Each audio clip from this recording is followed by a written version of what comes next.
had called, a lot of calls after that experience, and the doctor, the physio went on and said that, you know what, we close by 4. I said, I know that, but this is like, I still have like 28 minutes to your closing time.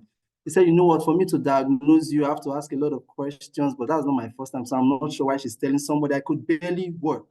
I actually bent into the center and she wasn't looking at the pain I was feeling. Rather, she was focused. And I said, but I called your customer service before I came here and they told me I can come.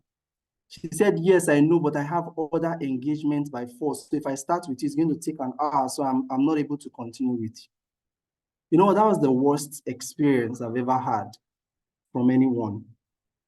I just packed my things and we left. So I'll do my thing. I sent a very long email to the business address. Of course, the director called me at 9. They tried to fix the issue that had already gone. But I told them on that email that you had lost a customer and all the referrals that I came with and anyone that could come in future. Even after those conversations, I had not changed my mind. I've actually found a new place where I'm going to be going. What am I driving at? For us to win buying for customer experience strategy, there needs to be an internal alignment. As CX people, we cannot drive. Have you ever wondered in your place of work why sometimes you have a lot of these ideas?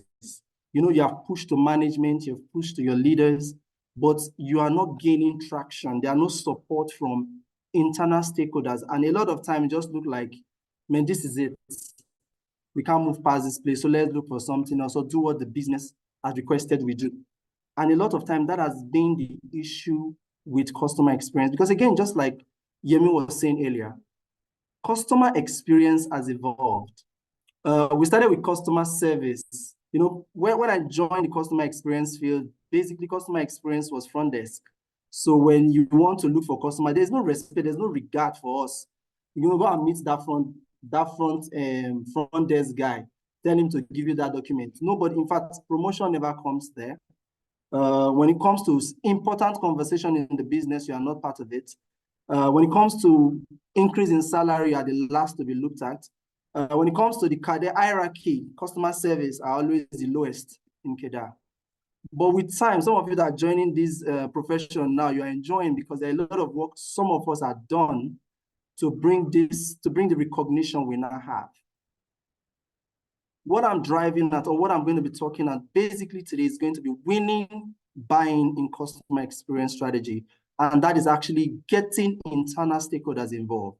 My first slide is going to be speaking to, I just want to give us 2 examples of 2 businesses. Amazon is my first. I've always admired Amazon from afar. And the way they do things, today they stand as when we talk about FUM, they are the highest FUM organization in the world. They were the first to eat. I'm not sure if there has been a new record. Pardon my ignorance if there is at the moment. However, they were the first to eat the trillion band in terms of, FUM, any organization in the world. Today, when you talk about customer centricity, Amazon is number 1 in the world. And I was curious and I went to their website to look at what is really driving these guys. And the first thing I saw was Amazon vision is to be Earth's most customer-centric company. Now, can you beat that? That's a very bold statement. I've seen companies, even mine, what the highest we did was we want to be the most customer-centric organization in Africa. But these guys were so bold. Earth. Your vision is what drives what you actually do and how your stakeholders or your internal stakeholders will carry the business. So if, for instance, the company that I went to or the hospital, like I mentioned, I went to on Saturday, had a customer-centric mindset among all their staff, irrespective of where that lady had, that appointment she has. And that was what I stated on that email. I said, what I would have expected is, you know what, you came in late, but I'm going to do like a first aid because I can see you can't work. I'll do something for you. Permit me. I already booked this appointment for 4 p.m. I'm going to leave by 4, but first thing on Monday, I would have you come over, or I can guide you through the weekend via calls and check you. That is customer centricity. If she had done that, she would have won me all over again and probably got more people from me. Today, we tried to do an evaluation of our business, and we saw that 98% of our customers and new customers that leads are from referrals. Why? There must be something we're doing differently. And that's because I started an initiative in the business a year ago of how that our company must be a customer-centric organization. I'm going to show you some of the strategies shortly. This is Amazon, and the last company I just want to look at is Burj Khalifa. Some of you have heard of the tallest hotel in Dubai. Somebody went to Burj Khalifa, and I went for a conference, and the person was talking about Burj Khalifa. He said he went there. He said something that blew his mind away. You see the statement I wrote, if you can think it, we have provided it. He said their customer service, that was their slogan. If you can think it, whatever kind of intercontinental meal, if it is around food you need, if you can think it, if you want to think, maybe you think, I don't know about this, but I just imagine if you think that you want to eat catfish and amala soup, it is already provided, even though it's not an African hotel. That is customer service. So as I'm talking, I just want you to think through, what are you doing in your business today that is not giving you the kind of recognition that you want? Or what exactly can your business do to change the narrative? Have you ever asked yourself some questions why some businesses doesn't show up on Twitter? On Twitter, what's it called? What do you call that? On Twitter trending table. Is this something they're doing differently? Or is there something that they can start doing? Because for you to have your sales guys, for you to have your operation guys, for you to have your IT guys start thinking like a customer service person, there must be something, there must be some strategies you must apply that will make that work. You as a customer service person cannot do that alone. Today, I could tell you for free that in my organization, sometimes I ask the question, we're having a conversation this week, and I said, sometimes the business forget that customer service is not the one really driving some of these issues that we're having. But because over time, we have shown to be the front runner of all of those initiatives. That's why sometimes they even miss to understand that we are not the owner of those initiatives. But today, no initiative run in my business without first consulting customer experience. How would the customer think? If we want to build an app today, we're building an app, we're working on an app for a while now. Every week, they'll come and ask, Eddie, what is the customer saying? What do you think we can do? Today, nobody builds any new features without running it by me first. Why? Because I have brought the business to understand that there must be a buy-in for everybody. You know, I just wrote something that's for winning buy-in for customer experience change within an organization involve effectively communicating value. And that will just run into my point. The number one thing, because I don't really have time, is clearly articulates the vision. What is the vision of the organization? I'm sure Amazon would have called every of their staff and say, sit down. You know what, let's look at this. We are striving to be the number one on earth. Not in America, not in South America, not in Africa, not in Europe, but in the world. How can we beat this? There must be an articulation of the vision. Today, our mantra is think customer and think personalized service. If you can think anything, because again, the customer is the reason why we're in business. If you can think anything, the customer should be number one. That is what drives us. So before you go for lunch, like I always say in every meeting I attend, before you go for lunch, look if you have an email. If you see an email that has to do with a customer, please, can you push lunch by 10 minutes and attend to that? That is understanding what the vision is. The vision is to become, for instance, as a business for us, is to become the number one Africa customer-centric organization.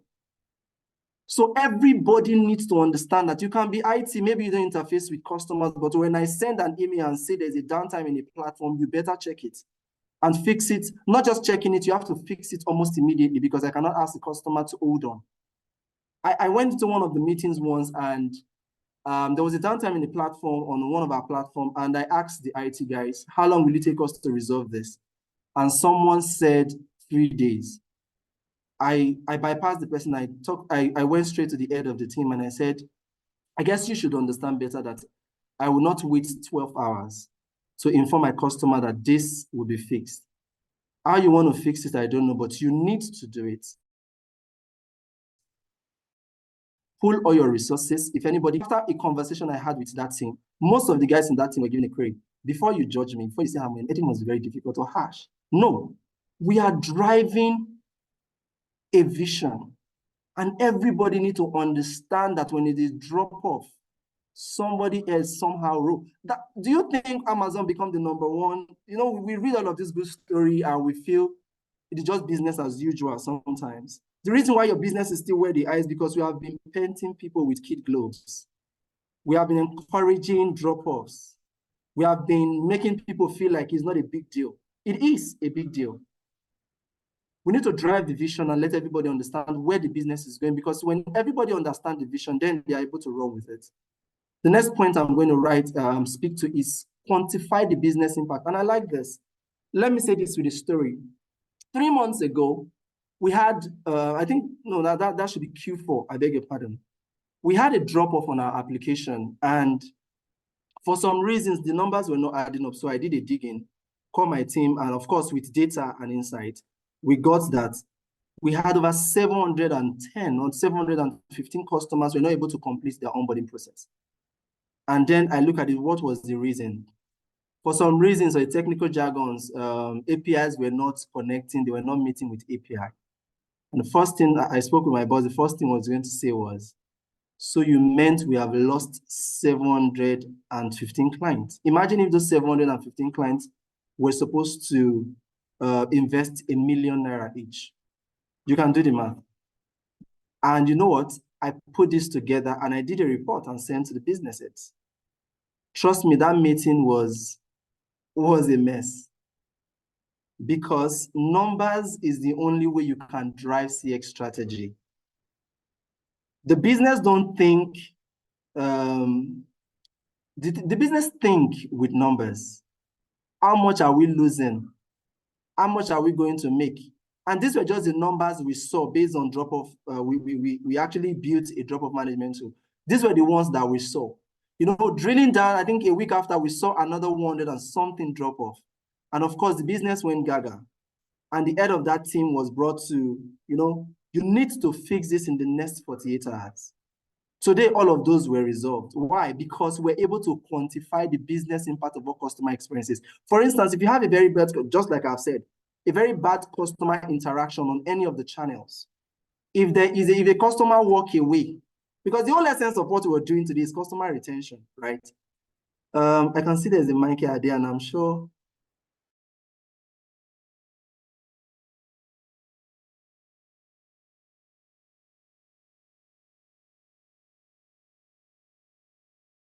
Yeah.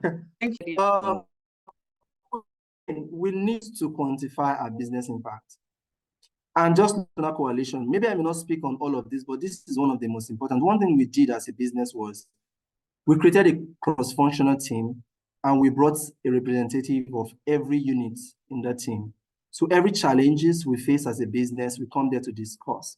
So, and that meeting happened on a weekly basis. Whatever we are having as an issue, we bring it there. So IT is there, sales is there, the business are represented, and everybody knows what the business is facing. If there's a customer-centric issue, if there's a drop-off somewhere, if our customers are not happy, we bring it to this platform and we discuss it. So everybody is hearing firsthand from this coalition, and from this place, we have leaders. So there's leadership engagement. And there's something I wanted to speak to here too, which I had said, the CX ritual. We have all of these conversations in these meetings, so everybody understands what they need to do. If we decide at the end of that meeting that everybody needs to take this, everybody needs to do this, so they take it back to their team and say, no, a customer is saying this is wrong. What can we do as a team? So everybody understand what is happening in the business, how it affects them, and what they need to do for change. And maybe the last thing I'm going to say before my time runs up, another thing we did to make an impact on getting alignment from every department was to impute this as part of their appraisers. So today, in every unit, there is a CX metrics that is replicated on your appraiser. So you can say, oh, I am IT, and whatever the customer faces is not my business. So yes, it is your business, because at the end of the day, you're going to score low on your appraiser, and that determines your promotion, right? So if there is a score, so we have a customer journey that we have defined already as a business. And each of those customer journeys, there are units that are represented or that own those processes. So if your process is not doing well, we are getting consistently low score. That means your appraisal score is being threatened. And at the end of the appraisal year, you're going to score less. And that is not just for you as a person, but for your team, but the head of that team, and even the business. So everybody is appraised based on the customer experience. So it's not business as usual. It's not just, okay, the frontliners, the contact center people, is the channel people. No, everybody in the business has to feel the pain. So if we lose one customer, everybody will feel the brunt. If we lose 10 customers, if any channel is not working, whoever is responsible for that platform will take the brunt. So when you know that you are held accountable for everything that you do at your desk, you will take your work serious. These are some of the ways that we can drive inclusion at every level of leadership, at every level in our businesses, to create that buy-in that we really want. Because your people will not just wake up and say, today I want to be customer-centric. You must have something to hold them accountable for. And if we can do some of the things that I've just mentioned and some of the things that I've not mentioned, if you can just think, brother, I expect that when questions are coming, some of those questions are going to come. We must find a way to include everybody and measure everybody in that process so that at the end of the day, everybody is responsible, everybody take ownership of whatever happens along the customer journey. So I said, employing these strategies, the organization can foster internal alignment, build support for customer experience change, Eddie. create a Thank culture you, of customer Eddie. centric. I hate to do this to you because I'm actually enjoying this session, but it's unfortunate we have to keep strictly to the time. Just like you taught us now, we have to ensure that the company's vision is in line with everybody. Everybody understands, clearly stated, and is engraved in your behavior what the company's vision is all about. Like you said, customer centricity, you cannot overemphasize this. I mean, thank you so much, Eddie. That was a powerful delivery. I love your storytelling approach. That's something I'm going to also adopt going forward. When I get the opportunity to be one of you guys, the people that speak on the platforms. Thank you so very much, Eddie, for that delivery. It was very, very insightful and wonderful. I'm sure we've learned a thing or two from whatever Eddie has said. I mean, if we have questions, please put your questions in the comment section. We're happy to take the sessions after the entire program so that we do not lose track or focus of it. And I would not want to cut the audience short, please. So leave your questions in the comment section. So the next speaker for today is somebody I've known in a very short period. When I say very short period, I've known him in less than a year. But it feels to me like I've known him in a very long time, right? It feels like I've known him a very long time. And why is that? Because he's customer centric. Not only to the fact that I'm his friend. I hope I can call him a friend. Not only because I can call him a friend, is somebody that he has very vast knowledge in this industry. He has well over 15 years across several market verticals. He is an IT expert in every ramification of the word. I like to see customer service people as very versatile. I'm sure if we have customer service agents here, they would understand what I'm talking about. There is no point of the business that we do not understand because we've seen it all. We've heard it all. There's nothing you want to throw to us that is new. This is somebody that takes IT very dear to his heart. Is a customer experience expert in this field. He is no other person than Ogochukwu Ogolime from Signature Bank. Ogochukwu, over to you. Over to you. Thank you very much for joining us. If you can hear me, please take the floor. Laimi, thank you so much for having me. And to the team, thank you so much for having me. I'm delighted to be here. And would appreciate if you can see your face. Yeah, I think my video is on. Can you see me? No. I cannot, but I don't know if every other person can.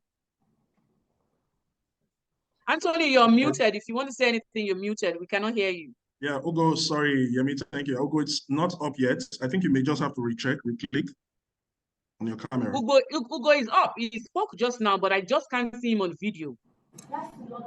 Yeah, I think the video is on. I think probably I'll just log out and join back. maybe that should fix it. Hi, Yemi. But the video is on. The video is on.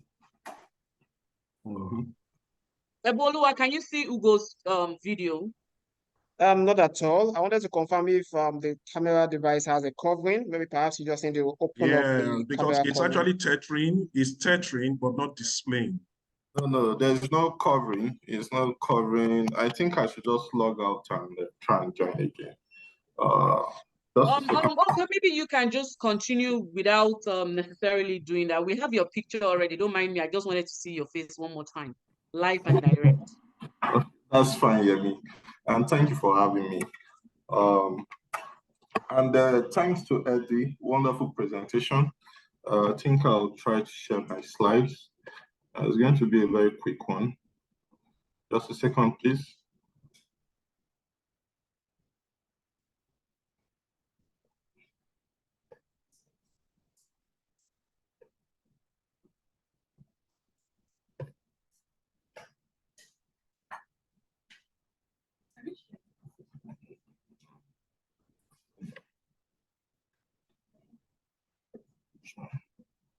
Just a second, please.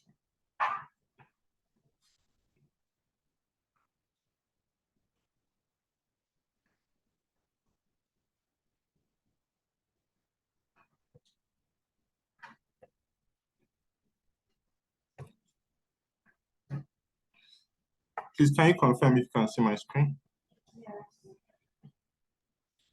Yes, I can see your screen. I believe everyone else can see your screen. Please go ahead. We can see your screen. Yes, okay, good afternoon, all.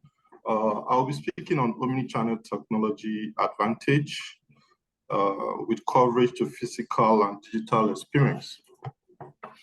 So the omnichannel simply refers to a multi-channel approach to either sales and services that seek to provide some form of customers seamlessness in terms of service and experience when customers are trying to access a particular business product and service. So the key focus here is seamlessness, and it's important to also state that the omnichannel is also not trying to isolate the typical brick and mortar. In true essence, is a clear integration between your brick and mortar and your online services. So that is what the omnichannel is looking at. And in true essence, the omnichannel, it kind of, irrespective that is giving customers some form of convenience, it also offers the business some insight in terms of the engagement customers are having with their product and services, and also try to, in return, the business try to build some form of loyalty and personalize their business to that customer. Is the key point, like I mentioned earlier, is that the entire approach of business is that we are not trying to replace the brick and mortar. The entire ecosystem in terms of delivering customer experience is built in between integrating the brick and mortar and your online space. So those are the approach I will be speaking to today, but not to totally isolate your brick and mortar. And of course, as we are all aware, there will be rise in terms of digital technology and access to internet. Access to internet is becoming cheaper. A lot of customers are within that space, and customer behavior is constantly changing because of this drive and this innovation around digital space. And also their expectation is also shifting. And businesses that is looking at those innovations, that is looking at those customers' behaviors, are businesses that we win the market share. So it's important that every business today begin to look at that space, what is happening online, and begin to have a mindset to begin to shift their businesses from just the physical brick and mortar and begin to look at how they can drive customer experience, how they can drive sales to using an omni-channel approach. You need to begin to look at other alternate channels. And any business that is driving innovation around those spaces in years to come will be the market leader that will be dictating the pace within the markets. And we can see in the fintech, they are giving a lot of commercial bank a run for their money because they are looking at the omni-channel approach. They are building the entire ecosystem, customer journey in terms of assessing products, assessing service, pre-sales engagement, and post-sales engagement around an omni-channel. And if you look at this company, they have a lot of insight in terms of customer behavior. They have a lot of data that they can play around with to further drive their business growth.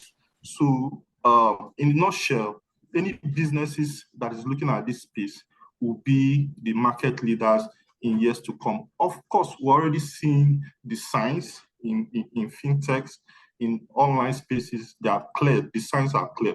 So businesses need to, continue to look at how to grow their businesses around the omni-channel approach. So one of these key components of the omni-channel technology is very key, is very broad, but I'll attempt to summarize them in 3 key areas. Integration, like I mentioned, is not just throwing away the brick and mortar, connecting the online presence, the offline presence. A lot of businesses are building their display of their products or the channel of which you access their product and services around the mobile app. A lot of people also building access to the business within the social media space. And the most important thing is there's a cohesive system, and customers, there's a cohesive system in a sense that business as itself have a one single view to their entire business, have a one single view to how customers are accessing their product and services, whether it's pre-sales engagement or post-sales engagement is important. And also, another key component is personalization. In the pre-sales engagement, what are the messages you get? They are all personalized. In the sales stage, they are also personalized. And the post-sales stage is also personalized in terms of after-sales services.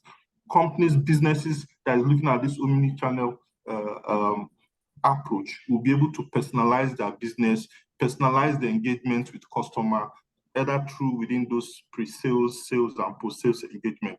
It is important that you have a great insight into your customers' behavior. Then another third thing that I've tried to tie these things around is accessibility. Is important. Now you have multiple channels to which customers can access your business. Which one does your customer prefer? Would they prefer to go to your brick and mortar space? Would they prefer the mobile app space? Would they prefer the web form? Would they prefer the touch point? The most important thing is that irrespective of those channels, there should be ease to access. And the customer experience across each of these channels should be seamless. And what will give you the key component to be able to achieve this seamless and almost similar customer experience across this touch point is when you have an omni-channel approach, when you have an integration between your different channels, when you have a form of overview across these channels, and you can be able to determine and have data to review your customer engagement around your touch points. And of course, what are the key benefits of this omni-channel technology? Key point here is enhanced customer experience. Customer can now start their journey in one channel and continue seamlessly in another. I have a clear experience, like in DHL. Today now, you can ask DHL to pick up your package at your location, and that is online. And when they come to you in a physical presence, they pick up your package, and you can go back to the online space to you know, to monitor the entire journey in terms of delivery of that package. Another clear experience when you leave this offshore is somewhere around Starbucks coffee shops. You know, before you walk into their shop on their app, you can choose the location where you want to visit. You can make requests for coffee. And once you get there, all your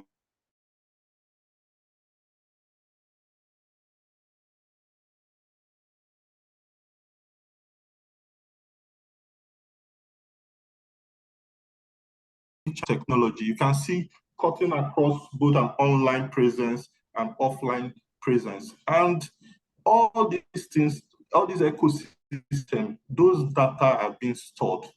This is further insight to how your customer behave. Increase sales, of course, it will give you sales because you've already created convenience. So when there's convenience, of course, the end result is increase in sales. So it's clear here for those of us in customer experience space to say customer experience is the new frontier for marketing. And when you're marketing the right way, the end result is increase in sale. And of course, improved operational efficiency. Of course, you'll be able to streamline your processes, a lot of data that is available to you to make an insight decision around costs and improvement around your services. And of course, just a few case studies. I've mentioned the DHL approach. And one of these new services that I would like to share is that there's a new generation bank. Of course, you know this whole process when you want to withdraw foreign currency. Of course, you need to walk into a physical branch of that branch and you fill out a form. Then they'll first check if FS is available. If it's available, they will go and open the, if it's available, they will go and open the vaults and they count the currency before they give you. But there's this new generation brand that is pushing the narrative. On their mobile app, you can make requests for foreign currency. You can see the list of branches within the city where there's availability of FS. You can state how much you want to make, how much you want to withdraw. That amount is placed on a lien. And once you walk into the branch, they are not going to open the vault. It has already been packaged. All you have to do, use your biometric, confirm your transaction, and confirm the currency that is correct, and they hand it over to you. So it cuts across all those bureaucracy, all the waiting time within the branch, and you can see the seamless service, seamlessness in terms of accessing that service. So it's key. And I know too that other commercial banks will be also in probably year within the financial year would see this option and probably jump on the train. You know, once something is out there, every commercial bank, they replicate that same process. It's good to have within the system. And of course, we all know the story of Jumia Online. They are consistently pushing the narrative in terms of using an omnichannel approach in terms of delivering services to their customers. And just to conclude, omnichannel technology advantage is a way to go, and any businesses that want to survive within the industry in the coming years need to make a lot of investment, a lot of innovation in terms of the omnichannel approach way. Is a key way to drive customer experience. Is a key way to drive sales within your organization. And like I said, customer experience now, everybody is offering almost similar products. No matter how great your product is, you need customer experience to drive sale. Every company, like I said, are offering almost similar products with a little tweak here and there, but it's the same product. The key thing that will differentiate your growth in business is customer service, customer experience. And like I said earlier, customer experience is the new frontier for marketing. And we need, for all of us within that space, need to continue to push this narrative. Thank you. Thank you very much, Ugochukwu, for that powerful delivery. Thank you so very much. I mean, my takeout from this is the fact that we all need to move our mindset. We need to have a mind shift from the traditional brick and mortar to the omni channels. That means we need to meet our customers where they are. We understand that most of our customers would prefer to interact with us using the chat options. You could use your WhatsApp chat, you could use your online chat. I mean, so many platforms are out there. And we all just need to ensure that we're moving and ensuring that we constantly continue to move with the trend and not be left behind. Thank you very much, Ugochukwu. Thank you so very much. That was very insightful. So the third speaker for today is somebody that I've known personally. I've had the privilege to work with him in two separate capacities. I've worked with him when he was a slave driver. Yes, I'm not mincing words. I call him a slave driver because he knows how to use the rod when it's time to use it. And at the same time, he knows how to pull his people together. He's the head of contact center at McTay Consulting. He's had over 14 years experience in this field. The most advantage he has is the fact that he's done a lot of service across different BPOs. So he's giving him experience, he's leveraged on experience from different sectors, from the energy sector to the banking and finance to the BPOs for SMEs as well.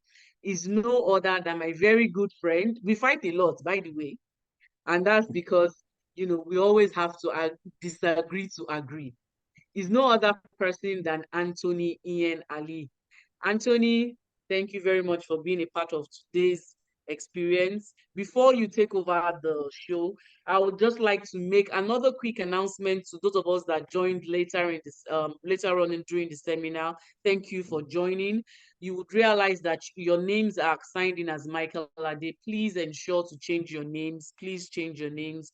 The instruction is on the platform, on the chat platform, for you to change your names. Please change your names. It's important we're able to identify ourselves and be able to interact, with ourselves. Please change your names. Thank you very much for those that have changed their names. I see Boluwatisfe, I see Ruth Udo, I see Awele. Thank you so very much for changing your names.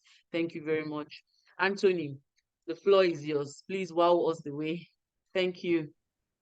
Yes, thank you, Yemi. And really, I think you've blown me off my feet. I know we fight, but trust me, it's the fight to bring out the best in our experience. And this year's that has actually yielded a lot in the businesses we've managed. Thank you, Eddie. Thank you, Ugo. Taking a jot from all you have stated, all you've taken us through already, basically also speaks to the topic I will be dealing with during the course of my time, which states reimaging customer experiencing, crafting personalized journey in an omnichannel world. If I break this into 3 bits, Eddie spoke to part of the reimaging.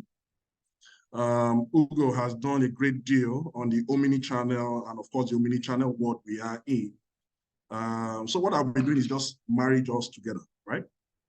In the words of Sheikh Haken today, who obviously say he is a CX expert too. He said in one of his quotes, to the customer, you are the company. And that's because we all agree to producers and producers of products, those who sell services today, 75% of your customer base already have the orientation that the success rate or the success of your product is the success of the customers. And that has actually driven the process of customer service, tried the path and the transition that Eddie took us through, where we are today on the customer experience. The origin from customer service, front desk, right? The phone, email service delivery, right? Now we are in the era of omnichannel and API service delivery, where you have, like you mentioned, Ugo, single view. Today we are having applications on a single view. you can actually play in between different applications by deploying technology, APIs, so that the customer's issue or the customer's resolution is done on a single view. That's technology. So I will just be taking us through some of these technologies and what we do. And of course, just making us understand what the reimaging and how this is being transformed. Basically, what is reimaging? To have a new idea about something. That's what the definition of reimaging. And just to re-echo, when reimaging a product and in reimaging a service, what should be your first focus is what is the customer's perspective. For every service provider who does not do and invest in a proper research, proper information gathering, integration of all in the ecosystem, just to re-echo, just like you mentioned, Ugo, and of course, I think alluding to Eddie, I think Eddie mentioned that. Who are those that make up that ecosystem? You have the customer, you have the internal leadership, as it were, who you must let understand what the objective and the goal is in the reimaging process, what you want to achieve. So basically, the customer stands first in that perspective, because a service that does not meet the need of the customer is built to fail. And in the ecosystem we are in, and the business world we are in, we have a lot of products that actually speak to the same service delivery. What makes you stand out in the service rendering in that ecosystem is how you are able to tweak and lead that part. So that difference is what makes you lead in that technology space. Again, let's go to the banking. I lived all my life in the telecommunications. From the evolution, of course, in the banking and of course the telecommunication age, we had to deal with applications where you had to do a lot of copy and paste. I remember then as an agent, you have to move the customer's MSISDN. Right? So what we mean, just not to confuse us on the jargon, the customer's phone number, you move across from application 1, 2, 3, 4, 5, 6, just because you have to do research and give the customer a proper resolution. But today, what the omnichannel and technology has given us as an opportunity is that you have applications that can actually carry the information of a customer vis-a-vis across all these applications, all these different channels, and you're able to give the customer the right experience. A customer once said, and I remember that categorically, as a young agent, we engaged the customer and called the customer by his full name in an endearment campaign. The customer went back on the social media, gave a full detail of how that call changed him from taking a step that would have hurt his life on his birthday. That is personalization. That is what customer experience has evolved to. In the course of this session, I'll be taking us through some of the activities, right? Strategic steps that we need as businesses, and of course, professionals in the various business space, we need to do in making sure that the journey, the personalization journey in the reimaging process, in the present customer experience delivery is being achieved and the customers are retained. Number one of that is, of course, a very strategic step in the transformation journey of customer experiences, the documentation process, end-to-end documentation process. What that simply speaks to is you must understand what your present product, your service, what does it offer today to the customer? Because if you are able to evaluate right, you and your team, your right team, and it's a holistic effort. Those who make this team include the frontline users, the customers, your IT team, leadership level, who are part of your research and development team, to understand what can we do better. In identifying what you can do better, that moves to the second step, the reimaging process, which is what we can add as a service. What is the add-on? What can we do to make our service a step ahead, thinking outside the box, beating our competitors? And that in itself, it's part of the reimaging process. Once you are able to accept that in the perspective of the client, understanding the need and the perspective of the client, then you will design the way and work with it. So implementation and what we see today What has led to the failure of a lot of products in the marketplace today? We have a lot of competitors who have gone with a particular service, a particular offering, but they don't stand the test of time to the other competitors who have taken time to understand the customer's perspective. And that's important in the reimaging process, in the customer experience job. This does not also exclude the technology part and the technology infusion. I will always say it, in the contact center ecosystem, there are a must do, a must invest, what we must achieve or must be done by an organization to get it right. It's very important in the personalization process is having a robust CRM. Like I mentioned earlier, today, a customer wants to sit at the comfort of his or her sitting room, be able to carry out a transaction. I remember in those days, so if some of us who are probably in the millennials, right? You want to apply for a loan, you go to a microfinance bank, you fill a form, they tell you to come back, the processing period is 1 month. Your file has to move from one table A to B to only God knows table X before the approval happens. That has changed. The customer experience era has changed. From the click of your phone on the various applications we have today, you can actually make applications because there is a robust CRM that speaks to each and every unit and every part of that process, of the approval process of that particular loan. It's seamless. You can actually sit at the comfort of your home, engage a customer service or desk service provider on phone, go and engage that same service provider on WhatsApp, right? On Twitter, and he or she is able to give you a detailed activity of your journey. That's because you've invested, and as service providers, you've invested or you have invested in a robust CRM. Also important in technology, it's on the customer service platform. What solutions do you deploy? In the era and the beginning of telecommunications, we had E1 deployed. In E1 deployment, you have to set up your E1 in-house setup. Today, a lot of applications sit in the cloud, and that's because accessibility becomes very easy. You can actually deliver your experience, deliver your operations from the remote corners of your homes. That's the robust part of technology and invention of technology and how it has improved the experience. The omnichannel analytics and reporting is also important. That's also essential for the experience journey. I know Yemi is already kicking into my space again. Those of us who are in the customer experience profession, yes, we do a lot of talking. It's a long and a robust debate, really.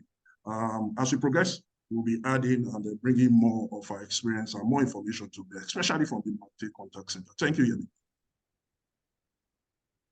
All right, Anthony, thank you very much for that insightful delivery. Please, let's mute our mics. Thank you, everyone. Like I said, please ensure we mute our mics. Like I said earlier, for those of us who just joined the session midway, please change your usernames from Michael Ade to your names, please. It's important we are able to identify everyone on this session. Please change your names. Thank you very much. Thank you, Anthony, for this powerful delivery. I mean, my takeaway from this session, the one key takeaway that I have from this session is the fact that you talked about reimaging is basically understanding your customers to ensure that you stay in business. Just like you rightly said, a lot of businesses have come and gone within a very short space. I mean, we're not going to be naming any businesses here. We all know some of these businesses. You hear them when they initially start, the buzz and everything is so high. And then over time, they just phase out gradually. I know with everything in life, nothing is constant and nobody stays on top because everybody is constantly ensuring that you get to that pyramid. You know, well, it's like a pyramid scheme. The person on top today may be the person at the bottom of the food chain tomorrow. So thank you, Anthony, for that insightful conversation. I mean, I have a few questions for you, but like we said, we're going to take our questions at the end of this session. So our third speaker today, which will be the final speaker for this session today, is no other person than my very own namesake. Her name is also Olayemi. Olayemi is somebody that I only met within a short period of time, but maybe because we are namesakes, we kind of bonded on another level. I don't know why that is, and speaking to her, just trying to understand her, I realized that over and above being the head of customer service at Sterling Bank, she's had over 14 years experience across several market verticals. She's been in the education sector, she's been in the transportation, in real estate, and of course, the banking industry, you know. So, I mean, over and above all of these things that I've mentioned, Yemi is the voice of customer. When you talk about customer service, you talk about Yemi. She's an ardent believer in customer service and customer obsession. She's obsessed with customer experience. And that's because she's grown through the ranks. She's understood it by different industries. And when she's not in a customer service mood, she's teaching. She's an excellent teacher. So we're going to be hearing from a teacher very soon. She's an excellent teacher. She teaches in orphanages. That's one thing that I really admire about her. Though I've known this just a little bit about her, I admire the fact that she teaches in orphanages and she loves the movies as well. So Olayemi, Awoteru, please over to you. If you are there, kindly unmute yourself and take over the session. Thank you very much. Hi, Yemi. Good afternoon, everyone. Hello. Hi. Good afternoon. Good to see you. Good afternoon, afternoon. everyone. Hello. Thank you. My name is Olayemi, like she mentioned. I head customer care for Sterling Bank. First, let me say well done to all of the speakers that have gone before me. You've all done excellently and beautifully well. In the space you have spoken, the subjects you have spoken about, and I have my jottings. I actually have questions for you too. It's been quite insightful, and I appreciate that. So I'll quickly rush into this. I think I have such a short time, so I'll just proceed to speak. Please pardon me, I'm trying to share my screen now. But while I do that, I must commend my colleague. Please let me know when you can see my screen. I must commend the first speaker, Eddie. He did great justice to customer experience. You can see your screen now, Yemi. Okay, thank you. Thank you very much. So he did great justice to the definition of customer experience. So I'm not going to dwell so much on that, but it was beautiful to hear him speak about it because oftentimes there's a perception that customer experience is customer service. And contrary to that belief, customer experience, on the other hand, is different because this has to do with the proactive thinking, the planning, and understanding the needs of the customer. So technically, you're trying to create a 360 user journey. I've seen times where businesses create a product or render a service. And when you were talking about a lot of businesses, Yemi, that we saw at some time, they made a buzz and everything, and they don't exist anymore. I always attribute that fade out, pardon my language, to the fact that sometimes people start a business without the experience, the 360 experience and the journey in mind. So customer service is the service point where customers come to say, we have complaints, we have requests, we have inquiries, and we're reaching out to the business to say, how do we fix, how do we resolve? But as opposed to customer service, the proactive thinking, the planning, and then the understanding of the need so that you have the end goal at the beginning of the journey to engage the customer, that is for experience. But today I'm going to be speaking to the future of customer experience, fostering a culture. Now, allow me to quote from someone that I admire, Peter Drucker. Peter Drucker said something about culture. He said, culture eats strategy for breakfast. My Gen Zs in my space, they do. So sometimes you look really nice and they come and they be like, boss, you ate this look. So I had to ask, some of us are from the olden days centuries. So I had to ask and I said, what does ate the look mean? And they tell me, you surpassed or, nothing about this look can be questioned, So it brings me to the part where when I just mentioned that Peter Drucker said, culture eats strategy for breakfast.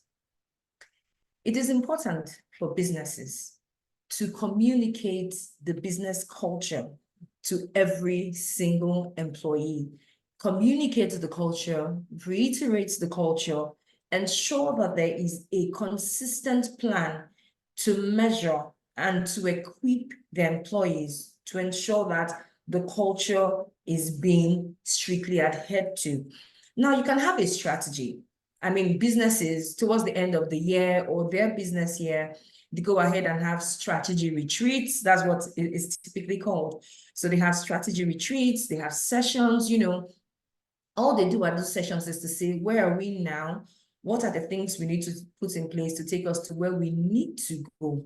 You know, that's what businesses do. But in creating a strategy, a vision, a mission is important. So business will have a clear path, you know, to say this is what the business vision is. These are the steps, which is the strategy we intend to use to get to that place we want the business to get to, and, you know, keep, you know, thriving and progressing. But one of the things that we need to put into consideration is that no matter the strategy that a business has, you need the people, you need the employees to foster a culture, to imbibe a culture. Every business has to ensure that every individual that comes into your space is either having the job for the first time or coming from a different organization with a different culture and mindset. So I think it is very important for every business to foster the culture of that business, ensure employees are in line, they imbibe the culture, they discard their personal beliefs and their personal culture to work with the culture and the mindset, like I call it, of the business. The business has to communicate to say, why do we do what we do? Pardon me, I work for Sterling, so I always have to refer to Sterling. Here at Sterling, we call ourselves the one customer bank. What does that mean? It means that every customer here at Sterling is seen as the only customer that we have. It is rumored that sometimes when you start a business in Nigeria, you have 5 customers and you handle them with care and you love them, you're available, you know, you meet them where they are. But after a while, it is also perceived that when businesses grow, when they expand, when they start making large profits, there's a tendency for them not to pay that much attention to every customer. But here at Sterling, we tell ourselves that every customer is our one customer. That means you are the only customer that we have. So what we have a few, so the one customer bank, we also tell ourselves that our one customer, the buck stops with you. So when a customer comes to you to fix an issue, you ensure that every single thing that you're able to do, from first contact resolution to escalations, you ensure that the customer leaves you with a perception, because that perception is not your perception. Nobody comes to Sterling and says, I'm here to engage Olayemi. No, they come to Sterling to say, I'm here to engage Sterling. So I have to ensure, and that is where leadership alignment comes in. I'm going to project a few of my slides shortly. I have to ensure that the mindset, the culture, saying that this is a one customer bank, every single customer that comes through my doors, through the spaces that I manage, they have to feel that they are the only customer that I have. They have to understand that if I do not fix their issues, I'm telling them they're not important. They have to know that I value you so much. I don't care how much you have in your account. I don't care your reputation. All I know is that you are sterling to me. So it is important that the culture is fostered, right, in every organization. Which brings me to, after saying that, and we also have a slogan where we say that service reimagined. That means when a customer comes to you, right, our culture is, as I am right there with you, what do I need to do? I'll give you an example. I'm also a storyteller. I was a teacher for a long time. I still am. So I do well with stories. You know, every contact center has a process. Every business has a process. And these processes are documented, and the staff and employees are expected to strictly adhere to these processes. I got into the office in the morning, and one of my contact center agents came to me and she said, boss, I want to report myself to you. I'm like, okay, what is the problem? You know, and what happened during her night shift? She told me, I transferred funds to a customer from my account. Immediately, it was a red flag for me. Why would you do that? What happened, you know? And she started explaining to me, the customer needed to make a payment that night, and there was a downtime on the applications during that window. So she couldn't even confirm status on the account. But she said, what is 20? This is a contact center agent. She said, what is 20,000 naira to me, opposed to a customer that says, I'm in the hospital, I need to buy drugs or medications, or someone else would have a health scare, or it would be detrimental to someone in my family. So a typical human would say, no, she didn't strictly adhere to the process that was laid out. But what we had taught those agents is, your culture is, if a customer comes to you, do everything within your power and within reason to ensure that they leave the business happy. She even teased and said, boss, please, in case the customer does not give me, you have to give me. I was proud and I was happy because I could tell that that particular agent has imbibed the mindset, the culture of when a customer comes to you, you don't leave the customer stranded or hanging. Sometimes the first contact resolution does not necessarily sit with that individual. Other relevant stakeholders in the system or even outside of the system, as the case may be, might be the resolving party. What we tell our guys to do is push and push until resolution. This means that from leadership all the way down, apologies, there's a bit of a power issue right now. Can you hear and see me, please? Okay, great. Yes, Yemi, we can Okay. hear and see you. Please go ahead, All we right, can. good. Thank you. Thank you. Yes, so power is back up. Thank you for lights. So yeah, so that's one thing. So I'm going to quickly run through my slides to speak to some of the things I personally, so I like to speak about things that I have experienced, things that I have imbibed, things that have worked for me over the course of my customer experience and customer service journey. And one of them is the customer-centric mindset, which I have just spoken to. No matter the strategy a business puts in place, a lot of people talk about AI, and all of that these days, right? Even in our country, in our generation, in our world, there's always that human touch that customers expect to receive and have from the businesses, whether it's a product organization or a service organization that they expect to have. So if the human that is relating to that customer does not have the customer-centric mindset to say that you are my, so I'm not saying you are my top priority. No, you're my only priority. Everything that I will do on this call, on this chat, in this email, one-on-one physically at the branch, because I'm in the banking industry, I will do everything with the notion that you are my priority, like they say, customer obsession. But that is one of the things that we have to consider when speaking to fostering a culture, because the leaders will not be at every location at every time. They will not be the ones interacting one-on-one with these customers. So it is important that the mindset for every customer-facing individual to be customer-centric is key. And I'll move on quickly to employee empowerment. I've heard of instances where they say you took a gun to a knife fight. Sometimes in leadership of organizations and businesses, they have a lot of expectations from individuals that are the frontliners that engage customers. They have expectations from them. But what I always ask is, have you empowered them? Have you allowed them make a certain level of decision? Have you provided them with the skills, the learning, the training that are required to ensure that they effectively carry out these tasks? Have you given them the tools for them to work with? These are very important, because if someone is going to imbibe a culture, one of the things you are telling them as part of that culture is, as leaders, as businesses, we are here to give you everything, the support in every single way that you require to succeed. In you succeeding, our customer is also succeeding, but employees need to be empowered. They have to have everything that is necessary to give them the room, to give them the ability to be able to engage customers with the customer-centric mindset. If you have a mindset to say, I really want to help the customer, if I'm not able to use your business tools or applications, if they're not available, if the employee is not considered or prioritized, the empowerment is not there. Therefore, it kind of stifles the customer centricity that that individual has. Then I also, on my slide here, you can also see continuous learning. It is very important. We live customer experience in an ever evolving and changing world. Now, you can't do things.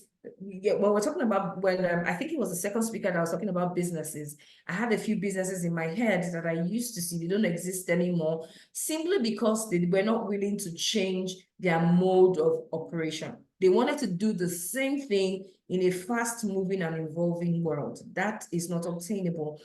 Businesses change, so there has to be the room for continuous learning. People have to learn new skills. They have to learn. I loved the presentation on omnichannel.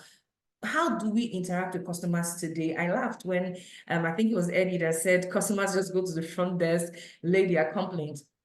But today, our customers are in their houses. They call us via video engagement. They tell us what their problem is on video. We don't have to ask you authentication questions. When was your last transaction? What we do is we can see you, takes the burden off the customer. And that is the culture that says, customer, you are priority. You are the most important thing to us. We bring you ease and seamlessness of service. And we want to make sure that your trust, it's often perceived that when you want to get a customer into your business, there's so many highfalutin things you can say, I'm going to do this, I'm going to do that. And then over the course of the journey, that kind of depletes. One of the things we have to do is continuously learn, get feedback from our customers, internal and external. Bear in mind that if your staff, they're not happy, they wouldn't be able to serve your external customers. And I'm proud to say that Sterling as a business, for 5 years in a row, we have won the bank. We are the bank, Sterling Bank. We have won the award, right? We're the most staff employee focused bank organization generally in all of Nigeria, 5 years in a row. So it means that while the business understands that we need customers, we need to drive sales, we need to create products, make profit, it is also important to the business that the internal customers, the staff that engage those external customers, is called the nanny principle. You will take care of your nanny so your nanny can take care of your child. If you have a nanny that you maltreat, it is often believed that that nanny might not be able to treat you badly, so they take it out on your child. So it is important that the continuous learning and feedback equip your staff. Sometimes people imagine in the long run, oh, the staff will leave, I'm equipping the staff now, what if I pay so much for learning and training? That really shouldn't be the focus. That's why I said from the strategy perspective, you should have a culture that you're building to say, what is my culture for business? So I said feedback from internal stakeholders, internal customers, and external customers as well, which brings me to data-driven insights. Now, I liked earlier, one of the speakers said that which of the channels that you have provided is your customer most comfortable with? Oftentimes, we create cultures based on our perspective, our wants. No, we have to look at our data. What is our data saying? What would our customer like to do? How would they like to be engaged? Does this particular customer prefer SMS? Do they prefer emails? Would they like to be spoken to? Do they work a 9 to 5? Would they rather be engaged on the weekends, off-peak period? It is important to have data that speaks to customer behavior, their preferences, and their pain points. You can't develop a strategy or a culture that does not have feedback from the data that you have gathered. You create a new product, you engage customers periodically to say, are you using this product? What are the things you'd like for me to change? How optimal is the performance of our products? So with data, you have data that speaks to the service that you render to customers or the product customers are purchasing from you. That way you understand the customer's expectations and then you build your culture around it. That is why in banks today, you have different classes of customers. They are put in buckets because there are different modes of engagements for those customers because of the customer's preference and need. It is a culture and that we typically need to imbibe. And then quickly to my last slide, before Yemi cuts me off, like she did the first speaker, cross-functional collaboration. I said something earlier. I said, one man cannot do it alone, but you're also here at Sterling not allowed to pass the buck. So the question is, there has to be cross-functional collaboration. In every organization, Everyone has to have the mindset to say that when a frontliner is engaging a customer that has a dispute or a complaint, I am back-end in technology or audit or some of the desks that the customer does not see. I have to feel the pain of the customer as well. I have to understand that that frontliner is engaging on behalf of Sterling as a business, which I also represent from back end. So it is important that there has to be cross-functional collaboration. Irrespective of the team that you're in, you have to understand that the culture of the business applies to you. When we say put the customer first, it's not only the frontliner that puts the customer first. If I'm in technology and I'm building a product, I'm designing a journey, I have APIs, I have to ask myself, is this what I think is something fancy that I saw in the movie? Or have engaged customers to actually ask them, what would you rather have us serve you with? How would you want us to serve you? Do you want a banking application? Do you want a POS? Do you need an upgrade here? Do you want a loan there? You know, I've received emails from businesses and they tell me, oh, they're sending me something to say. And I look at the email and I'm wondering, I'm no longer in the university. I joined that business maybe when I was in 200 or 300 level.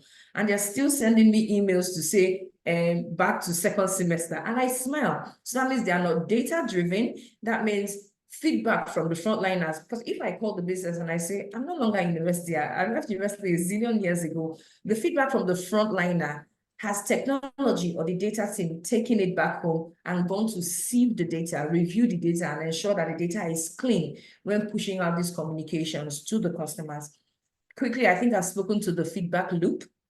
You have to have a feedback loop. You cannot run a business in isolation. A business does not exist and cannot exist until you get feedback.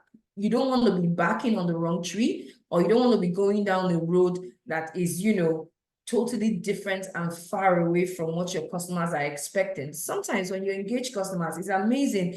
Even some customers have suggestions for you. They tell you, oh, during the pandemic, I got a lot of feedback from our customers, and it helped us improve on the services that we're rendering. Good insights, so it's important to have a feedback loop. But some of the things that we do is we have a feedback loop, yes. How about the implementation?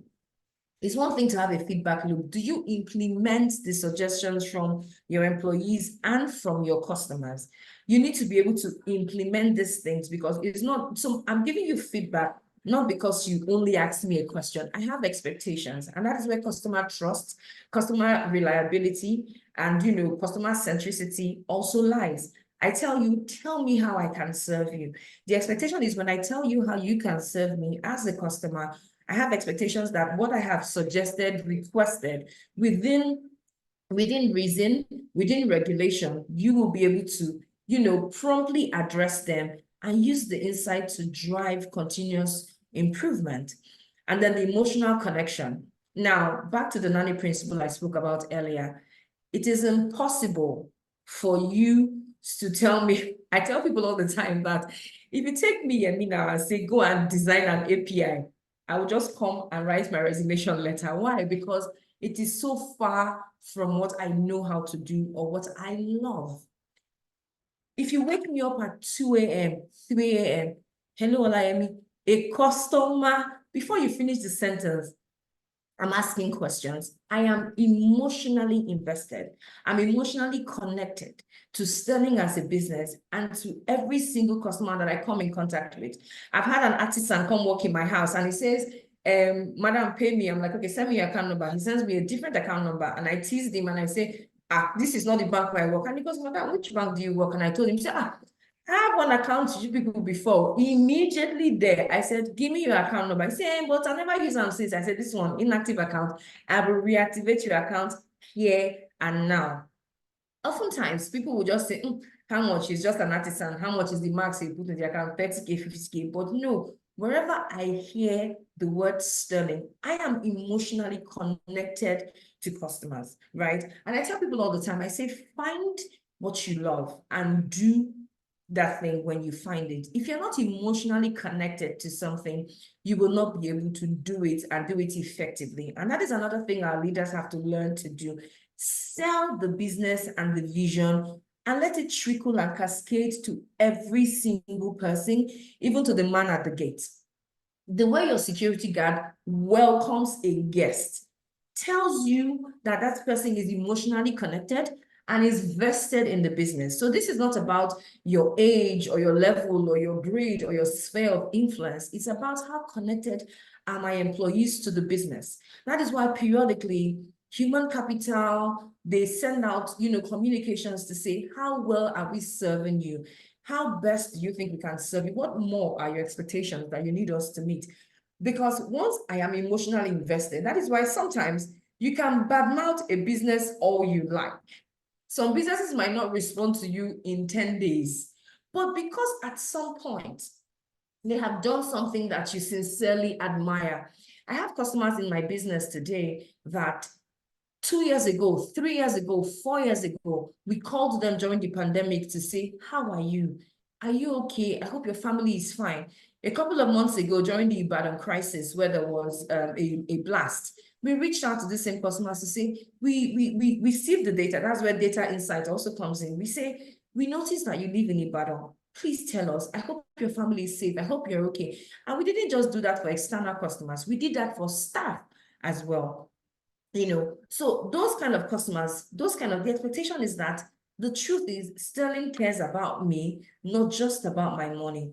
And then lastly, leadership alignment. It is important, like I mentioned when I'm talking about emotional connection, every leader must ensure that the vision, the culture, every single day, you make sure that everybody in your team imbibes that culture and discards their personal culture. I'll give you an example why leadership alignment is important. When I was a child, my mother will never let you throw papers on the floor. You must, when you eat, you dispose and you trash properly. Last year, I was driving down the road. I had gum, chewing gum, and I wrapped it. For some reason, I threw it through the window.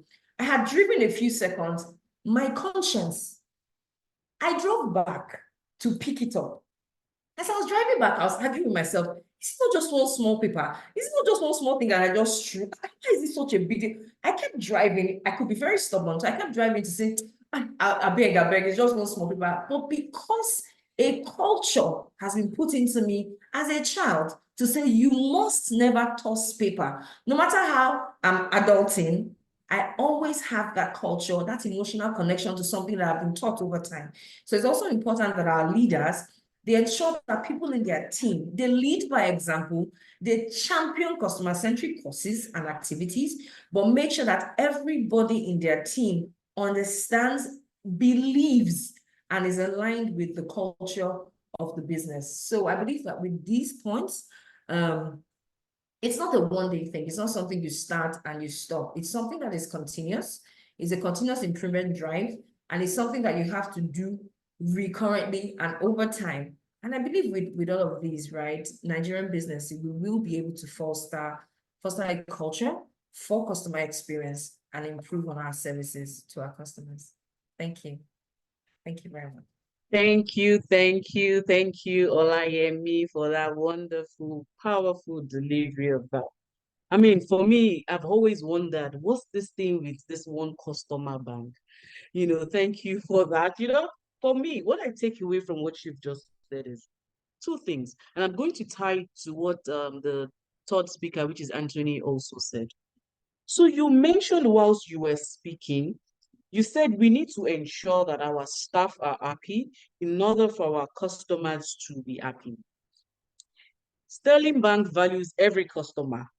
That's why you have the logo. That's why you have your slogan as one customer bank. So everybody feels like a king. And Anthony, before he handed over, he talked about a quote from Shep Aiken. Shep Aiken is one author that I also admire, his customer centricity. So Anthony talked about the fact that to every customer, you are the bank, you are the brand. So it's very important for us as individuals to foster a very healthy culture from the leadership to the doorman. Everybody needs to have that customer centricity.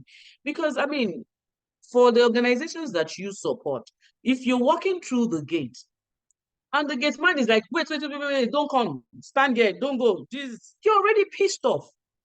There is no way you're going to, no matter how fantastic the front desk services or the customer service services, you're just going to go away with a bitter pill in your mouth. So thank you so very much for that insightful conversation, fostering a healthy culture in the organization. So we've gradually moving to the end of our session. The next thing for us now is the Q&A session. Like I had said earlier, for those that joined later, I mean, you can drop your questions in the comment section of this. You can drop your questions there. But I have 4 questions which I've actually tied to each speaker. So I'll start with my own questions, and any other person that has a question and you want to speak, please raise your hands and I will make sure that you get the floor. We intend to finish this session by 2 p.m. and I hope that we would keep to time. So Eddie, I hope you're still there.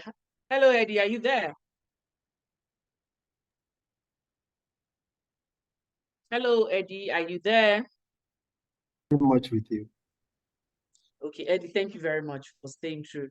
So my first question to you, Eddie, is this. And, you talked about the customer care, you talked about the traditional front desk.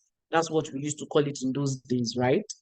So how do you make organizations make that shift from just having a customer care representative to having a customer experience representative?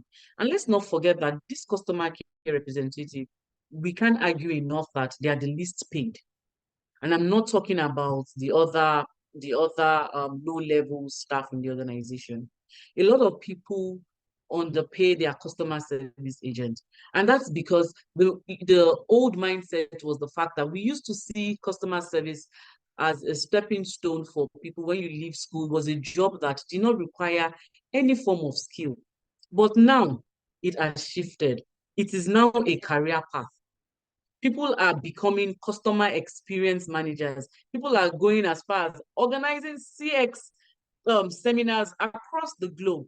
So Eddie, please, the question I have for you is, how do we ensure that the organization sees that the customer care representatives are not just customer care agents, they are their front line. They are the people that are your brand representative. How do we ensure that we move that mindset to ensure that they are properly remunerated, and also as organizations, also these people are not just left without any form of growth?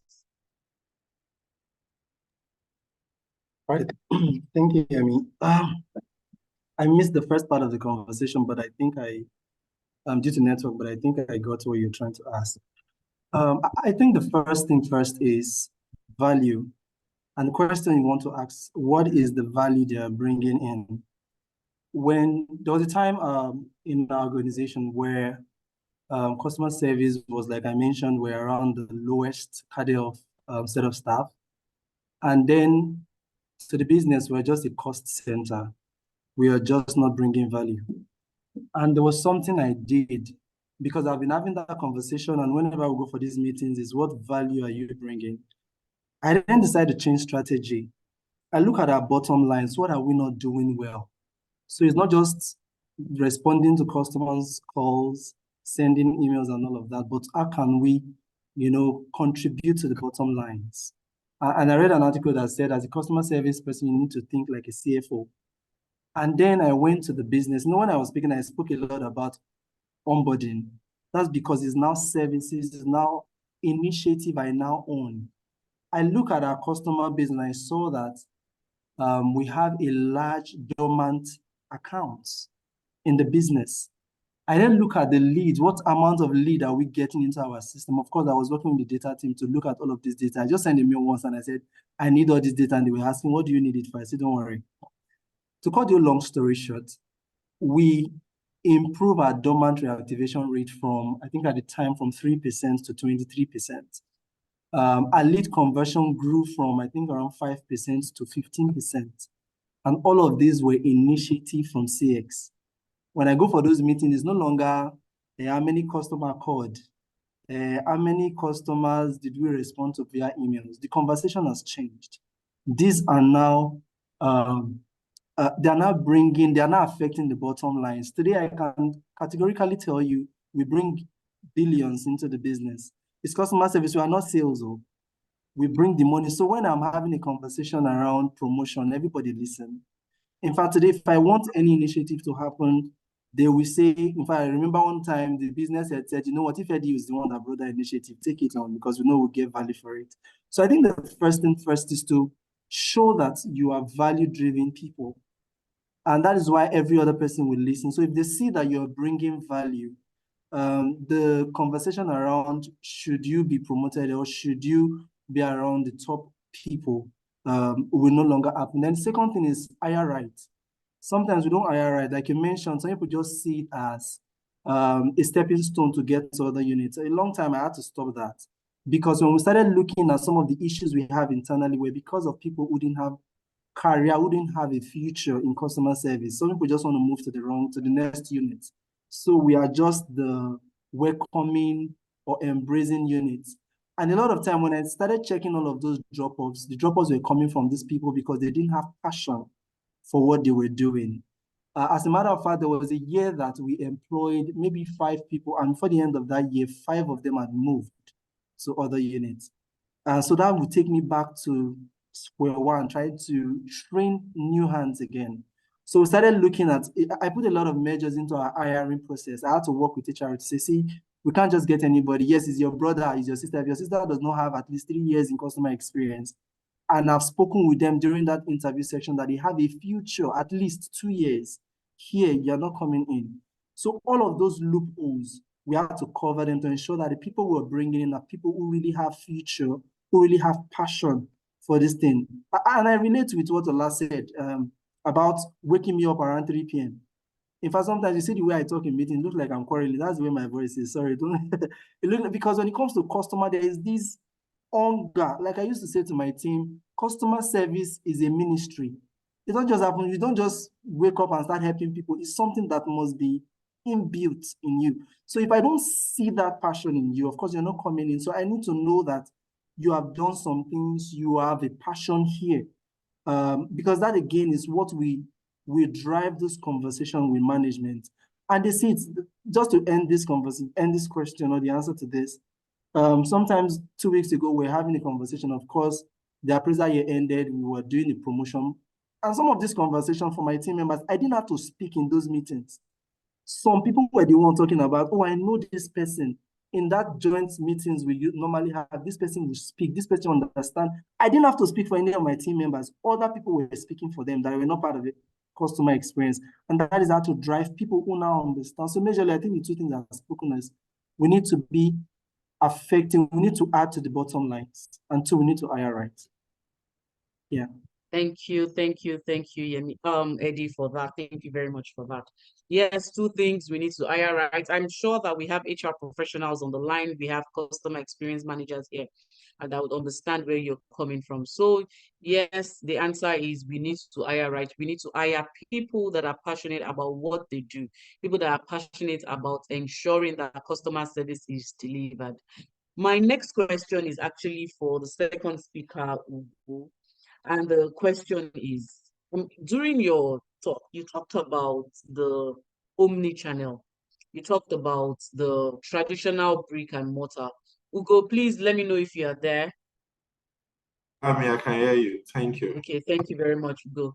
So, I mean, how do we make this mind shift from the traditional brick and mortar, understanding that people have actually invested in the brick and mortar, which is your physical buildings? How do you make companies, or how do you make leaders ensure that we move from this brick and mortar to the omni channels that actually supports the efficient use of these channels from anywhere you are in the world, considering the fact that you've made a lot of investment in the brick and mortar?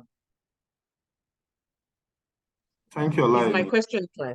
Yeah, yes, fine. Thank you, Olaimi. Thank you. One of the key components for decision making is that you don't make them out of mind. One of the key drivers for decision taking is data, and it's very key. And I want to believe that every organization knows the importance of data, not just analyzing internal data, but also analyzing external data. And when you compare those information, it will almost be clear. Let me speak to probably the kind of competition between fintech and the commercial bank. Though they are not running similar businesses, but we've seen the gain in terms of not investing so much in brick and mortar, and how they've been in terms of almost mopping out the entire agency banking business. And the bank has now been pushed up as an aggregator. You understand? And these were areas that banks were heavily playing before now. And so it's important. So those data are clear. Bank institutions, business, we need to invest on data management, and those data will throw out these indices and give them an informed decisions to begin to think of investing outside brick and mortar. If you look at also new banks that are coming up on board, they are not investing heavily on brick and mortar, but because of where we are today as a country, as a nation, you can almost practically do away with brick and mortars. You must have some form of business. If you look at also some businesses that are online, if you check the engagement on their social media pages, people want to know where is your office. We want to be able to pinpoint that this is your location before we'll be able to do business with you. But if you look at customers' behavior now, everybody wants to make some form of request, either buying from pre-sales. When I mean pre-sales, you go, you workshop what you want to buy, whether it's bank product, or that is physical product, whether you're assessing one service. You even want to get artisans today to come to work in your environment. People are also going online to shop. Where can I get artisans online? Either pre-sales to post-sales, or even assessing those sales, and then post-sales. When I'm speaking to post, I'm speaking to complaints, inquiry, feedback. Everybody wants to do it online. So those data, those external data are available. All of us are aware of it. But for institutions, they should not just rely on internal data within their space. They should also look at the external data, and that will give them informed decision to begin to make decisions, to make investment in online space. That is where the market is today. If you want to reach not just within your shores, but outside the shores where your business currently operates within the brick and mortar, the right way to go is to invest in online space. And the best approach to it is to have an omni-channel ecosystem, where you'll be able to have a single insight, one single view to interaction your customers are making, either from sales to post-sales management. So those is important to look at those data. Thank you. Thank you very much, Ugochukwu, for that wonderful answer. Thank you very much. So in a nutshell, in as much as you invest in omni-channels, and you also need to have a physical presence so that we can tie you to a particular location in order for us to be able to do business with you, which is part of the key things some people watch out for when they are trying to do business with people. Okay, my next question is actually for our third speaker, Anthony. Anthony, are you there? Can you let me know, please? Yes, I am, Yemi. Thank you. Thank you. Thank you, thank you, thank you. So, I mean, you talked about reimagining, which is basically understanding well your customer to ensure that you stay in business.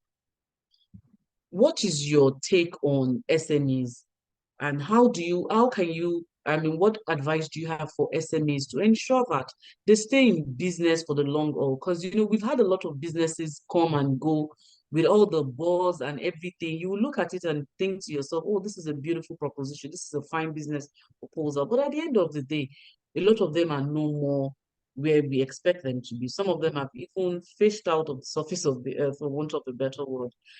So, but what's your advice for SMEs that are coming up? How do we ensure that we stay top of mind and we stay in business? Thank you. All right, thank you, Yemi. First, for me, for new emerging market entrants, really, it's a proper research, right? And this is coming from experience. In the Mate Contact Center and my years of experience managing businesses,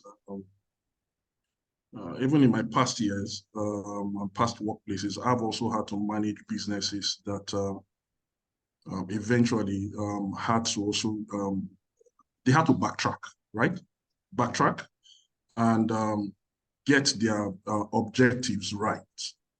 Because what we see today, right, are a lot of SMEs who do not invest in R&D, research, customer feedback, the customer expectation, perspective, and probably throw up a product that does not meet the customer need or meet the market need, so to say.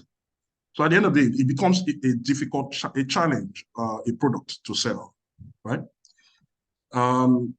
For us in the Mate Contact Center, being a multi-tenanted contact center, what we have done is first, on a daily, so let me take for example, I have one of my major traffic drivers being a fintech, right? An arm of a telco. So the traffic is high. When we started the service on that, the call center on that for that particular service provider, the product itself, the app only enabled just one particular service, right? Outward transfer. But today I can tell you, over 15 services that app actually provides now and still counting. So what we have done and what we do is first, data analysis and reporting is key. You should be able to look into the traffic profiling, look into the customer need, right? Based on the feedback from your customers. So it's what we call the VOC. It's important for you to hear your customers. And for a contact center, an experience-driven contact center, it means you need to funnel that voice, the feedback you get from the customer, right? So the team, the product owner, has insights, because at the end of the day, it's a win-win. You want to be able to satisfy the customer, drive retention, give the right experience, customer satisfaction, right? And just like Eddie mentioned, all these funnels into what you call value. Because at the end of the day, like my MD will say, it shows the number, show me the money, right? So it's a win-win for the business at the end of the day. So for me, and that's part of what we sell. Yes, it's interesting to write up or put up a very good process, a good policy, right? Have a team of well-skilled resource, right? Persons who should be able to sell and give the customers the right experience, right? They know the product. But if the product does not feed to the customer's need, then it's a product plan to fail. So for us, that's where we start. A good research. Two, yes, data analytics and reporting. You need to do a lot of scrubbing into your daily activities, which we do here in the contact center. And of course, the clientele we manage today, I can gladly tell you it's an increasing number, because we don't only just service their customers, we mind the business of the clients we service. And at the end of the day, the business it grows, and we are all in for business at the end of the day. So that's important for us in driving the SME sector. Thank you. Thank you, Anthony. Thank you, thank you, thank you. I mean, without wasting much of our time, we have 8 minutes left on this session. My last and final question for me would be for Olayemi, and I see some other people have questions as well. I see a question from Ben, but I'll rush through my own question. So Olayemi, you talked about AI as a fact that, well, we cannot take away the fact that AI is becoming the new norm. How is it that, how can we mitigate these attacks? Because you would also agree with me that this AI, as powerful as a tool it is, it's also a very dangerous tool, such that people are looking for ways to con this system, such that you can be speaking to, I can be speaking to you, Yemi, and I feel like I know you, but at the end of the day, I'm speaking to a fraud. So what are the steps, or what are the things at the back end that you you've tried to, in order to mitigate against these attacks, what are the things that we can do to mitigate against this attack? Because AI is here to stay and we need to embrace it. Thank you. Absolutely, absolutely. Yemi, and you're right. AI is here to stay, and it brings a certain level of ease and seamlessness to businesses, right? So what I would say to that is, there are causes and effects for every single new device, for every new thing, innovation generally, there are risks that needs to be mitigated. What I would say is, oftentimes, when you engage a third-party vendor, when you engage your in-house developers, there are testings that ought to be done, right? But when you have AI, when you imbibe AI into your business, it is important, right, that all of the risks are taken into consideration. So you have to have strength in your information security team. You have to do adequate research. You have to check reviews to ascertain, and you also have to engage, if possible, other parties or businesses that have used that AI before. The internet and the Google space is large and has a lot of information. So oftentimes when you have an AI that you want to implement in your business, it is important that you do a research first to understand the implications, right? Adverse implications of that. So sometimes you also have to ask yourself, what is your risk appetite? Businesses will ask, what is my risk appetite? If I use this AI, what are the implications to my business? You also have to be sure that when you're implementing AI, it's not just because it's a buzzword. Everybody has a bot today. The essence, bring it back to culture, is of what use is this to my business? Is it improving the experience? Are my customers going to be happy using it? If I own this kind of business, the people that I speak to in Nigeria, for example, can the AI interact in Hausa, in Yoruba, in Igbo? You have to understand your target market and their expectations. Once that has been put in place and it's well understood, then you can proceed to investigate, check reviews, and ensure that your information security internally, and then the MOU that is signed between your business and that business is airtight to ensure. But there are always risks. You waking up and driving to work is a risk. What you ask yourself is, what is my appetite, and if I'm willing to bear that risk. Thank you. Thank you, Olayemi, for that. You said you had a question for Eddie whilst you were speaking. So can you take your question now before we go to the audience? Okay, yes. I had a question written out when he was speaking, but I think because of time, I can always reach out to Eddie. I think this session was specifically for our guests, right? So I think it's important we take their questions first. The speakers can always engage offline, if that's okay with you. Thank you for reminding me about the one customer banking. They are customers of this call. We should prioritize them. Yes. So we have a question from Ben, and his question is, we all know that customer preferences continues to evolve rapidly, especially with the new social channels springing up yearly. How can businesses prioritize these channels to use in today's digital age? Considering the way this question is being coined, I think Anthony is the right fit to take this question because you spoke to us about the emerging of the customer experience. So please take the floor. All right, thank you, Yemi. Yes, I agree with you, but I want to take it up from where Yemi left it at, right? Your risk appetite. So there's always a cost element to every invention, every technology you want to introduce to your business, right? Because there's a cost element. That is always a strong defense you want to bring to the table, right? Justifying the need, right? For every business or any business to actually let go of that cost, right? So you have to be airtight in trying to drawing up that justification. But let me speak and let me think towards the operational, which is almost like my bed sleep, where I get it easy, right? Even with my eyes closed. First, it's your operational dimension. The easiest way you can actually get the buy-in, right, of senior leadership those partnerships, those on the round table, decision makers in letting go and buying into your objective, the needs to introduce and prioritize your technologies, understanding what your traffic profile need is, right? If you are able to understand today where your customers tend towards, which of the technology, which of the solution, which the customers are seamlessly comfortable, more comfortable to make use of in reaching out to you as a service provider, that tells you where you should invest or what you should prioritize. But today, what do we see? Yes, these APIs are available. You have service providers having to incorporate and bring on board new technologies, which eventually do not meet the need, right? Then it becomes a wasted investment.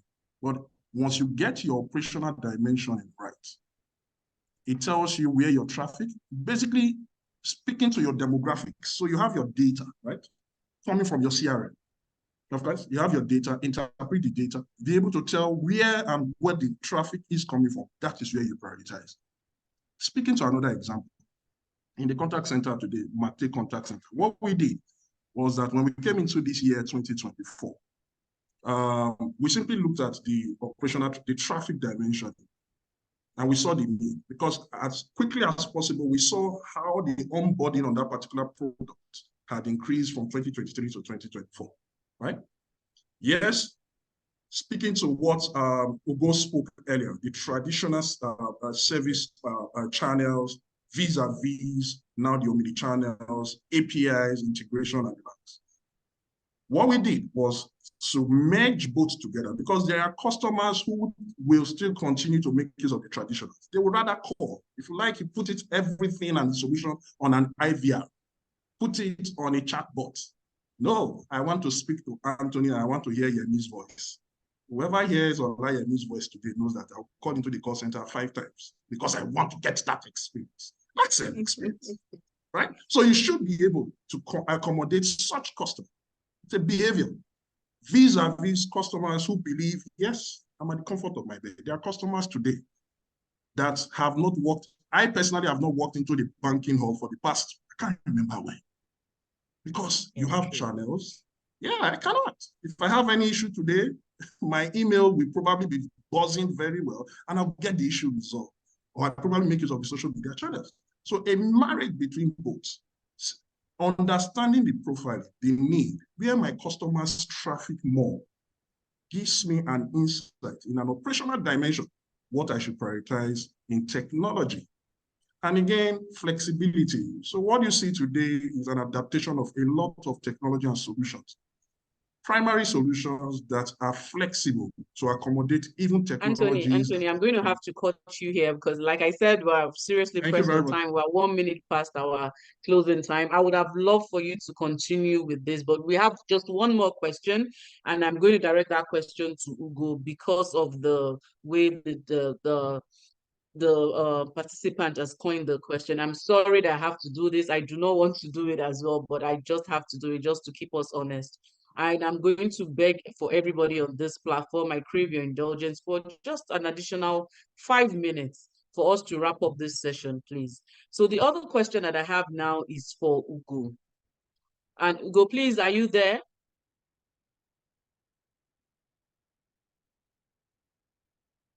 Hello, Ugo Chukwu, are you there?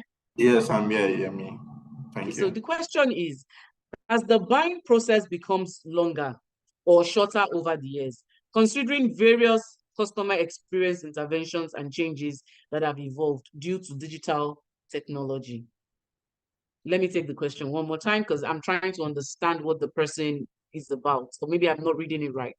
So it says that as the buying processes becomes longer or shorter over time, considering various customer experience interventions and changes that have evolved due to digital age. So I think what this what the person is trying to understand is that what informs your buying technology, your digital technology, which has evolved over time, you know, in order to ensure that your customer expectation or customer intervention is met at every touch point, just like you rightly said, from your pre-order to your post-order. So please take the floor. Okay. If I got the question clearly, if you are talking of what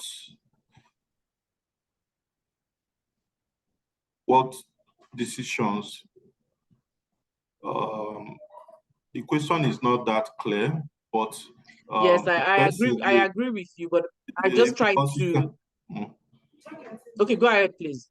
So, because if the question is as the buying process become longer or shorter, so over the years, considering various customers' intervention and changes that have evolved due to digital technologies, longer and shorter is becoming almost contradicting. But however, what I would say is that businesses need to be on agile mode and flexible. When I mean agile mode and flexible is that when you need to tweak the medium or the channels in which you use in offering services, you need to be agile and flexible to tweak that. Organizations or decisions or policy should be, when it comes to customer experience, when it comes to engaging your customer, your policy should be agile and flexible. And also to not just be agile and flexible, you also need to continually monitor market trends. You understand? Are there increase on your business where you having the traffic?